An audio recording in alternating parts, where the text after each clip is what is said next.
Hi friends, welcome to our channel. Today's recipe vegetables fried rice. ಇದನ್ನು ಮಾಡಿಕೊಳ್ಳಲು ಬೇಕಾಗುವ ಸಾಮಗ್ರಿಗಳನ್ನು ನೋಡ್ಕೊಳ್ಳೋಣ ಬನ್ನಿ. ಮೊದಲಿಗೆ ನಾನು 3 ಕಪ್ಪಿನಷ್ಟು ಅನ್ನನ ಮಾಡ್ಕೊಂಡಿದ್ದೆ. ಅನ್ನ ಬಿಸಿ ಇರುವ ಕಾರಣ ಒಂದು ದೊಡ್ಡ ಪಾತ್ರೆಯಲ್ಲಿ ಹಾಕೊಂಡು ಆರಲು ಬಿಟ್ಟಿನ್ರಿ.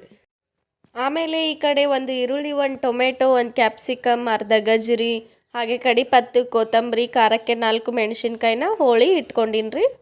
ನಂತರ ಈ ಕಡೆ ಒಗ್ಗರಣೆ ಕೊಟ್ಕೊಳ್ಳೋಣ ಬನ್ನಿ. ಮೊದಲಿಗೆ ಕಡಾಯಿನ ಇಟ್ಕೊಂಡು 5-6 ಟೇಬಲ್ ಸ್ಪೂನ್ದಷ್ಟು ಎಣ್ಣೆ ಹಾಕ್ಕೊಂಡಿನ್ರಿ. ಹಾಗೆ ಜೀರಿಗೆ ಮತ್ತು ಮೆಣಸಿನಕಾಯಿ, ಕಡಿಪತ್ತು ಹಾಕ್ಕೊಂಡು ಚೆನ್ನಾಗಿ ಫ್ರೈ ಮಾಡ್ಕೊಳ್ತೀನಿ ರೀ.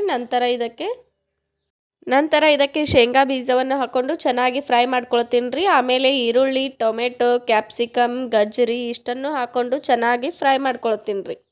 ಗಜ್ಜರಿ, ಕ್ಯಾಪ್ಸಿಕಮ್ ಇವು ಬೇಗನೆ ಫ್ರೈ ಆಗೋಂಗಿಲ್ಲ ರೀ. ಹಾಗಾಗಿ ಮುಚ್ಚಳನ ಮುಚ್ಚಿಬಿಟ್ಟು 5 ನಿಮಿಷ ಕಾಲ ಸಣ್ಣ ಉರಿ ಇಟ್ಕೊಂಡು ಫ್ರೈ ಮಾಡ್ಕೊತೀನಿ ರೀ. ನಂತರ ನೋಡ್ರಿ, ಈಗ ಮುಚ್ಚಳ ತೆಗೆದುಬಿಟ್ಟು ತೋರಿಸ್ತಾ ಇದ್ದೀನಿ ರೀ ಎಷ್ಟು ಚಂದ ಫ್ರೈ ಆಗೈತ್ರಿ. ಆಮೇಲೆ ಇದಕ್ಕೆ ಪುಳಿಯೋಗರೆ ಪೌಡ್ರನ್ನ ಹಾಕ್ಕೊಳ್ತೀನಿ ರೀ.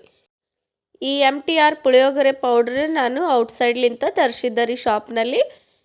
ಇದನ್ನು ಮನೆಯಲ್ಲೂ ಕೂಡ ಮಾಡ್ಲಿಕ್ಕೆ ಬರುತ್ತೆ ರೀ. ನಾನು ಒಮ್ಮೆ ವಿಡಿಯೋದಲ್ಲಿ ನಿಮಗೆ ತೋರಿಸ್ಕೊಡ್ತೀನಿ ರೀ ಹೇಗೆ ಮಾಡೋದು ಅಂಥೇಳಿ. ಈ ಪುಳಿಯೋಗರೆ ಪೌಡ್ರನ್ನ ನಾನು 1 ಸ್ಪೂನ್ದಷ್ಟು ಒಗ್ಗರಣೆಗೆ ಹಾಕ್ಕೊಂಡಿದ್ದೆ ಫ್ರೆಂಡ್ಸ್. ನೀವು ಇಷ್ಟ ಇದ್ದರೆ ಹಾಕ್ಕೊಳ್ಬೋದು ರೀ, ನಿಮಗೆ ಬೇಡವಾದರೆ ಸ್ಕಿಪ್ ಮಾಡಿರಿ. ಹಾಗೆ ಹಾಕ್ಕೊಂಡ್ರೆ ತುಂಬ ಟೇಸ್ಟಿಯಾಗಿ.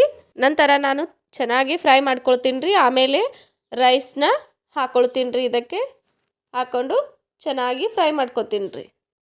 ಸಾವಕಾಶಗೆ ತುಂಬ ಚೆನ್ನಾಗಿ ಕಲಿಸ್ಕೊಳ್ಬೇಕ್ರಿ. ನಂತರ ನೋಡಿರಿ ಎಷ್ಟು ಚಂದ ಕಾಣಿಸಕತ್ತೈತ್ರಿ. ಲಾಸ್ಟಿಗೆ ಕೊತ್ತಂಬರಿ ಹಾಕಿದರೆ ಮುಗೀತು ಫ್ರೆಂಡ್ಸ್. ಎಷ್ಟು ಚೆನ್ನಾಗಿ ಬಂದಿದೆ ನೋಡಿರಿ. ಈ ವೆಜಿಟೇಬಲ್ಸ್ ಫ್ರೈಡ್ ರೈಸಲ್ಲಿ 1 ಸ್ಪೂನ್ದಷ್ಟು ಪುಳಿಯೋಗರೆ ಪೌಡ್ರನ್ನ ಹಾಕ್ಕೊಂಡಿದ್ರಿಂದ ತುಂಬ ಟೇಸ್ಟಿಯಾಗಿ ಸಖತ್ತಾಗಿ ಬಂದಿದೆ ರೀ. ನೀವು ಕೂಡ ನಿಮ್ಮ ಮನೆಯಲ್ಲಿ ಈ ರೀತಿಯಲ್ಲಿ ಒಮ್ಮೆ ವೆಜಿಟೇಬಲ್ಸ್ ಫ್ರೈಡ್ ರೈಸ್ನ ಮಾಡ್ಕೊಳ್ರಿ. ಮನೆ ಮಂದಿ ಎಲ್ಲ ಇಷ್ಟಪಟ್ಟು ತಿಂತಾರ್ರಿ. ಹಾಗೆ ಹೆಲ್ದಿ ಫುಡ್ ಕೂಡ ಹೌದ್ರಿ. ಚಿಕ್ಕ ಮಕ್ಕಳು ಕೂಡ ತುಂಬ ಇಷ್ಟಪಟ್ಟು ತಿಂತಾರ್ರಿ. ಹಾಗೆ ಈ ವಿಡಿಯೋನ ನಿಮಗೆ ಇಷ್ಟವಾದಲ್ಲಿ ಪ್ಲೀಸ್ ಲೈಕ್ ಮಾಡಿರಿ, ಶೇರ್ ಮಾಡಿರಿ, ಸಬ್ಸ್ಕ್ರೈಬ್ ಮಾಡಿರಿ. ನಮ್ಮ ಯೂಟ್ಯೂಬ್ ಚಾನಲ್ನ ಪ್ರೋತ್ಸಾಹಿಸಿ. ಧನ್ಯವಾದ.